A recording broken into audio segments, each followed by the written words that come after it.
Welcome to the Junction, where we're trying to make connections between Ardmorites. I'm Ardmore Leader News Director Michael Dean Smith, and joining us today is Brendan Atencio. He is a Ardmore business owner who is also running for the seat 5 on the Plainview School Board. Brendan, thanks for stopping by the Junction today. Absolutely. Thank you very much for your time. So let's just jump right into this, if you wouldn't mind. Just kind of briefly introduce yourself, but also explain a little bit about what, in your experience, prepares you to be a member of the Plainview School Board. Okay. A little bit about myself. I mean, my family's been here. We moved here in the spring of 2000. We got our first car dealership then. Opened another one in 2011 off of Holiday Drive. I'm one of 4 kids biologically. We've got probably 4 or 5 other kids that have been either adopted or lived with my family throughout the time of us living in Ardmore. And then beyond that, like my other siblings, I mean, we all went through Plainview from kindergarten to 12th grade, and we're kind of those 13-year kids that went to Plainview. So, I mean, I think that translates very well when you kind of talk about the Plainview bond that everybody has there. Mm-hmm. You know, it's beyond just like all the qualifications of what one can have. I think the biggest thing is kind of a knowledge and who you're working with, and beyond kind of the relationships that are built over time. I mean, a lot of us have been through many different stages of life, generations of life, you know, tough times in the market, whether it be the market crash in 2008 or the recent one post-COVID. A lot of these people have been here from, the age of, a lot of these people have been born here and also kind of been here. So just familiarity, knowing the same halls that these students are walking through, knowing the parents that are parents now that were kids when I was younger, knowing the people that are grandparents now that have grandkids that are within Plainview. And it's just kind of very full circle, and I think you could ask many of those people as well that's why we're all in Ardmore. It's giving back to something that really raised us. To me, it's another way to be involved in the community, a community that my daughters will live in, community that a school district that they'll walk through, along with many of their friends, and many of my friends' kids will be able to have the same benefits that we've had. In Plainview, I was talking to state representative in town today. And I mean, one of the things that sets Plainview apart, it's not that people want to be in Plainview. Plainview could mass grow. Plainview's got a very strong, great expectation program, which is why you see, I wouldn't say myself, but I mean, people like myself, people like that are teachers now, people that are doctors at our age, how well-rounded they are, how well-behaved they are, and why Plainview's been a top 10 school as a small 3A, 4A school for 25 years now. 30 years now. So beyond just the familiarity with everything, I've grown up here. We know what it takes to be successful. We know that we have a very strong foundation that it's founded on. And I really don't think it's an overly complicated position. You don't want to make it too complex and make something tougher than it really is. We're all there for the greater good of the students and the greater good of the teachers. We know in Oklahoma, we've kind of had challenges of, you always hear teachers move south. Like, that could be true in places, but there's a reason that you have a lot of these teachers that I said that I grew up around, that many of my friends had teach them, and they've been here for 30 years. A girl I graduated with, her mom's been there since 1990 something, and will be retiring this year. So I mean, we can sit here and say everybody moves south, but it's a little bit different when it's at Plainview. Mm-hmm. So.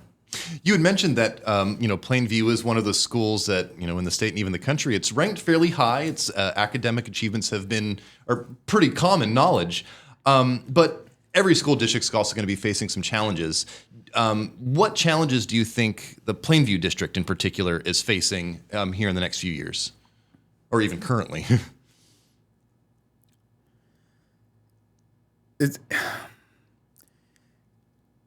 There's always going to be a difficulty and a challenge, like you said. As you look at the younger and lower classes, you might start out with 115 to 125 per class. With your, more generally, I guess you would say, populated classes. Mm-hmm. But as time goes on, I mean, I don't think Plainview struggles to keep kids. Things happen throughout life. People are going to transfer. People are going to come in. Everything kind of stays balanced. And I think you could probably figure between 90 to 100 would typically graduate. Mm-hmm. But kind of what I talked about too, I bet you can go through, and probably the last 10 to 15 years, I bet you've got a 35 to 40% rate of kids that went there K through 12th. And I think when I was around, I graduated in 89, I think we had between 40 and 50 kids that had done that. I think out of that class that I graduated with, I think 9 to 10 of them are doctors. You figure about 10 to 12%. And I'm not the only class. I think there's many classes that, have many that are like your wife that are, very well-rounded, did 12, 13 years in college and, have done doctoral work or done master's degrees in other fields or have done, stuff in mass cities. In terms of challenges, I think Plainview's challenges are what other people would consider a strength. I think Plainview is very successful where many people couldn't fathom being close to.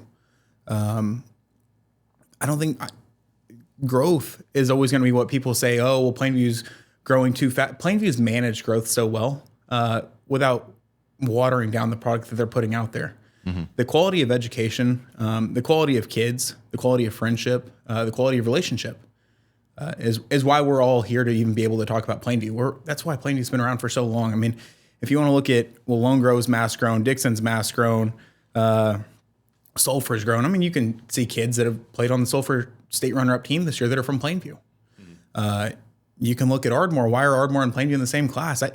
Plainview can manage and kind of do what it wants. There's a reason Plainview's so strict it transfers in. Why? Because they want to make sure that the quality of what they have is there. They don't want to water down a product and forfeit kids' success is a reason just to mass grow. Mm-hmm. So. Looking at the specific job of a school board member, they've got to consider things from facilities to budgets, athletics, fundraisers, the whole gamut of helping manage a school system. What would you consider to be one of the most important job of being a member of the Plainview School Board? Remember the purpose you're in it for.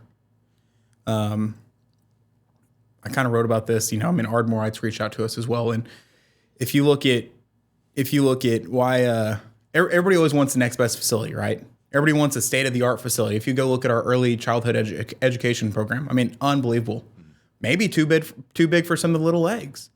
But what it is they've given an opportunity for these children to just have things that many schools could never fathom having. But it all starts with what I'm going back to. It all starts with the foundation of the parents, foundation of the taxpayers, foundation of everybody involved in it. People like myself that even come back here, after graduating college and finding a reason to raise their families here. If you look at my competitor, there's a reason they're here. They know what Plainview is about and they want to be a part of it. That's how Plainview's always been. Everybody wants to know what the buzz is about. As far as budgeting goes, budgeting's gonna be budgeting. It's pretty cut and dry. You're gonna hurt some people's feelings. You're not gonna make everybody happy. It's like getting elected. You got to win the majority. You don't have to win everybody. You're gonna hurt somebody's feelings regardless of what happens. Everybody's always gonna want a new facility. Everybody's always gonna want a new sports program. They're always gonna want this, and this. But your job is to be an independent thinker. Your job is to go up there for the betterment of the school district, not for your personal, basically your personal gain, but to go up there and actually perform the job, and lack complacency. Do not be complacent in what you're doing. Always be trying to kind of better it within reason. Mm-hmm. So, being a member of the school board, you would be representing parents, families, stakeholders within the district. Some of the most important stakeholders, obviously, would be the families, the parents, but you've also got property taxpayers, even local business owners who are going to be stakeholders in the community. How would you plan on keeping good lines of communications with parents, with stakeholders, with voters throughout a 5-year term on the school board? At the end of the day, it's all relationship based. Obviously, when you start talking money, it becomes personal. It doesn't matter who it is. You go, why do people not like talking finances? Why do people not like to bank? They don't want everybody to know their financial business. Mm-hmm. If you look at well-off business people, they want to figure out how to minimize their taxes. Why? It's just what it is. You're talking about dealing with people's money. But there's always something that's a pros and cons. You've got to find a balance between not being absurd in kind of your spending and just spending money just to spend money. Mm. But also finding a reason like why you're going to do it, what it's going to do for the community, what it's going to do for the family, what it's going to do for the people that don't even have kids in the fight. We've been around for years, and our dealership's right there at the corner of 70 and Plainview. And I mean, we contribute just as much taxes and have for 25 years as my family that's lived in Plainview District, and my siblings that live in Plainview District now. So financials are always not going to be a very fun topic. If we just sat here and said, "Hey, here's a price tax," or here's a proposed thing for a tax increase, you got to show why is it going to benefit people, what it's going to do for the school, and at the end of the day, when you're talking about raising taxes, how is this going to increase somebody's property value later on because of this product that we're putting out there? Which, if you go talk to any realtor right now, go figure out where the prize property, what school district it's in.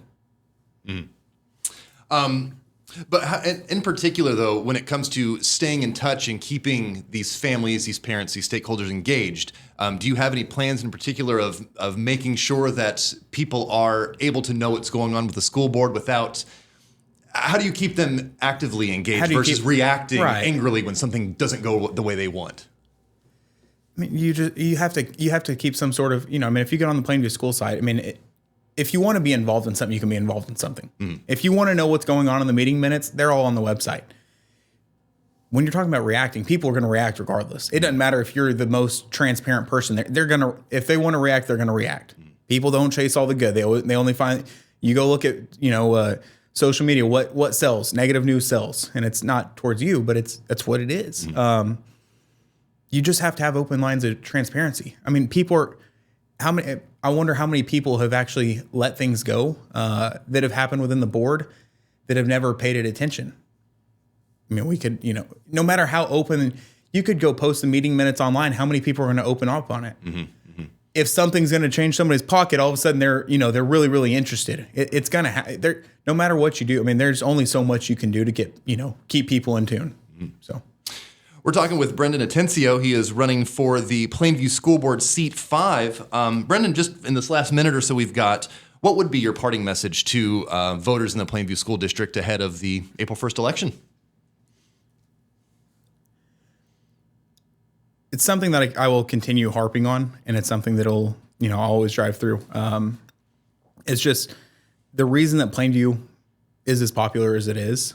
The reason that Plainview, people want to be a part of what Plainview is, the reason Plainview is a top 10 school year in and year out, is based off all the relationships and the past alumni. I think it's past. It's just passing generations down, and it's in a good way. It's not in a generational thing that's not a good thing. It's a high success rate in college. It's a high success rate, whether it be the high school team going and competing in academic events. To a lot of these kids that don't practice it all the time, they're just genuinely that well knowledged. It's just continually putting in for a great product. It's getting community involvement. It's getting people. It's the opportunity to come to an election. Did you know this is the first election since I think I graduated high school that wasn't an uncontested election? Do you know how much interest is gathered in this election? And I think it's awesome. Who doesn't love a competitive spirit? I mean, it's awesome that we get to sit here and hash something out over the opportunity to go betterment the community. And you can, win or lose for whoever it is you got two people that are very passionate about their community. And I think that's something. And hopefully when we talk about how to how to communicate lines, I mean, hopefully you have this many people engage in what's going to happen with their kids' future. Hopefully you have, even if they don't have kids, what can we do to better this? Because in turn, it's only going to make a better community. It's going to make a better Ardmore. And it's why Ardmore's had the opportunity to grow over the years. It's why Plainview's had the opportunity to become a 4A school from, I think, a small class 2A school in the early 2000s. And I think we continually drive home with that. I think maintaining the same passion about the district and not just about the end result of a football game. So, and then real quick too, if anybody's listening to this wants to find out more about you or your campaign, what's a good way they can find that? I'm actually not one of the big people that have had a Facebook since high school because I kind of left the small town feeling, but I do have a Facebook. I do have a Facebook page, fresh of about a month. Anything you guys ever want, you guys are more than welcome to message me on Facebook. you guys are welcome to call one of my dealerships, and I have no problem giving out my cell phone number. I've had a couple people call the dealerships and, voice their support of even the fact that I've always kind of been the quiet Atencio in my family, and, just kind of voice their support in this. So yeah. Well, Brendan Atencio, he's running for the Plainview Board of Education, seat 5 for that 5-year term. Don't forget, too, early voting starts on Thursday, March 27th and Friday, March 28th, with polling places across the area opening up on Tuesday, April 1st. Brendan, thanks so much for stopping by the Junction. Do appreciate it. Yes, sir. Thank you very much for your interest in our school.